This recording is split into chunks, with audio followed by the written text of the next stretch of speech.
नमस्कार दोस्तों, उड़ता परिंदा चैनल में आपका स्वागत है। दोस्तों, यह तो आप सभी जानते ही हैं कि जो मनुष्य जैसा काम करता है उसे वैसा ही फल प्राप्त होता है। परंतु क्या आप जानते हैं, हम मनुष्य द्वारा किए गए कुछ काम ऐसे भी होते हैं जो मरने के पश्चात भी हमारा पीछा नहीं छोड़ते। और तो और यह कर्म ही हमारा अगला जीवन निर्धारित करते हैं। वैसे गरुड़ पुराण विस्तार से हमें इस संबंध में यह जानकारी प्रदान करता है और आज हम गरुड़ पुराण से लिए गए ऐसे ही कुछ 11 कर्मों के बारे में बताएंगे, जिनके आधार पर मनुष्य विभिन्न प्रकार के पशुओं की योनियों को प्रदान करता है। तो चलिए हम एक बार विस्तार से प्रकाश डालते हैं गरुड़ पुराण के इन 11 बिंदुओं पर। नंबर 1, मित्रों से छल करने पर। इस संसार में मित्रता का रिश्ता बड़ा ही अनोखा होता है। कहते हैं कि एक सच्चा मित्र समय आने पर अपने प्राणों की आहुति भी दे सकता है, किंतु मित्रों तब क्या हो जब कोई सच्चे मित्रों को ही ठगने लगता है। वैसे गरुड़ पुराण में ऐसे लोगों के संबंध में बताया गया है। इसमें बताया गया है कि जब कोई व्यक्ति अपने मित्र से छल कपट करता है तो मृत्यु के उपरांत उसे नरक तो जाना ही पड़ेगा, साथ ही साथ उसका अगला जन्म पहाड़ों में रहने वाले गिद्ध का होता है। उसे जैसे तैसे मरे हुए पशुओं का सड़ा गला मांस खाकर अपना जीवन बिताना पड़ता है। नंबर 2, धर्मों का अपमान। मित्रों, इस संसार पर आपको ऐसे व्यक्ति मिल जाएंगे जो अपने धर्म के साथ साथ दूसरे धर्मों का भी समान भाव से सम्मान करते हैं।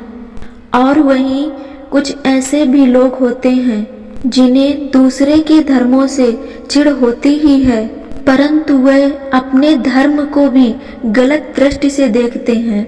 ऐसे लोग पुराणों में लिखी हुई बातों को नजरअंदाज करके अपनी अल्प बुद्धि का परिचय देते हैं। इन लोगों के संबंध में गरुड़ पुराण कहता है कि मरने के पश्चात इन्हें नरक तो मिलेगा ही, साथ ही साथ इनका अगला जन्म भी कुत्ते के रूप में होगा। यह स्वयं अपने स्वभाव के कारण गली गली भौंकते रहेंगे, परंतु ना कोई इनकी बात को गौर से सुनेगा और ना ही कोई प्रतिक्रिया व्यक्त करेगा। फिर जब इन्हें अपनी भूल का आभास होगा तब ये अपनी स्वान की योनि से मुक्त होंगे। नंबर 3, अपनों का अनादर करना। दोस्तों, इस संसार में किसी भी मनुष्य का जीवन उसके परिजनों के बिना सहयोग के संभव नहीं है। उसके माता पिता और गुरुजनों की बात ही अलग है। आप तो यह भली भांति जानते ही हैं कि किसी भी मनुष्य को शिखर पर पहुंचने का कार्य केवल गुरु ही कर सकता है। जो व्यक्ति अपने माता पिता और गुरुजनों की अवहेलना करता है या अनादर करता है, वह मृत्यु के उपरांत जन्म तो लेता है, परंतु कई बार प्रयास करने के बाद गर्भ से बाहर नहीं आ पाता। गर्भ के भीतर ही उसकी मौत हो जाती है।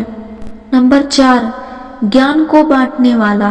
दोस्तों, यह आप भली भांति जानते ही हैं कि हमारे सनातन धर्म में ब्राह्मणों का कितना महत्व है। धर्म के अनुसार संसार में कोई भी यजमान, चाहे वह कैसा भी हो, चाहे वो अपनी ओर से दक्षिणा देने में समर्थ ना हो, तो भी ब्राह्मण देव का यह दायित्व है कि वह अपने ज्ञान से उसका भी कल्याण करे। परंतु कोई ब्राह्मण यदि ऐसा नहीं करता है तो इस जन्म में उसकी ख्याति खराब होगी ही, अपितु अगले जन्म पर उसको बैल बनकर इस धरती पर आना होगा और फिर उसको आजीवन अपने कृत्यों पर पश्चाताप करना पड़ेगा। नंबर 5, चालाकी करने वाला। इस संसार में ऐसे कई लोग हैं जो अपने कृत्यों से सभी का दिल जीत लेते हैं, परंतु वहीं पर कुछ ऐसे लोग भी होते हैं जो चालाकी से सीधे साधे लोगों को मूर्ख बनाते रहते हैं। आजीवन ऐसे ही काटते हैं। परंतु इन मूर्खों को यह नहीं पता है कि यह संसार ऐसे ही नहीं चल रहा है, अपितु इस संसार को चलाने वाला दूर कहीं बैठकर इनकी कृतियों को देख रहा है। उसके घर में देर भले है लेकिन अंधेर नहीं है। ऐसे लोगों के बारे में गरुड़ पुराण में बताया गया है कि यह लोग अगले जन्म में उल्लू बनते हैं और अपने चालाकी का पश्चाताप करते रहते हैं। नंबर 6, अपमान करने वाला। जिस प्रकार सभी पुत्रों का यह दायित्व है कि अपने माता पिता की सेवा करते हुए अपने दाम्पत्य जीवन का निर्वाह करें, ठीक उसी प्रकार एक आदर्श बहू का भी यह कर्तव्य होता है। परंतु इसके विपरीत जो बहू अपने सास ससुर की सेवा नहीं करती और उन्हें अपशब्द कहती है और हर समय कलह करती रहती है, तो उन्हें अगले जन्म में खून पीने वाली जू के रूप में इस धरती पर जन्म लेना पड़ता है। नंबर 7, अनाज का घोटाला करने वाले। दोस्तों, हमारे सनातन धर्म में अन्न दान को सबसे बड़ा दान कहा गया है। जो व्यक्ति अन्न दान करता है वो न केवल इस लोक में अपितु स्वर्ग लोक में भी ख्याति पाता है। इसीलिए लोग प्रीति भोग और भंडारे का आयोजन करते हैं।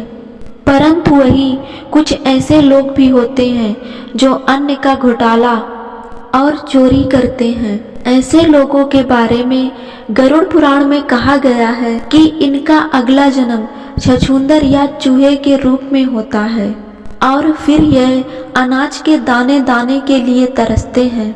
नंबर 8, गाली देने वाला।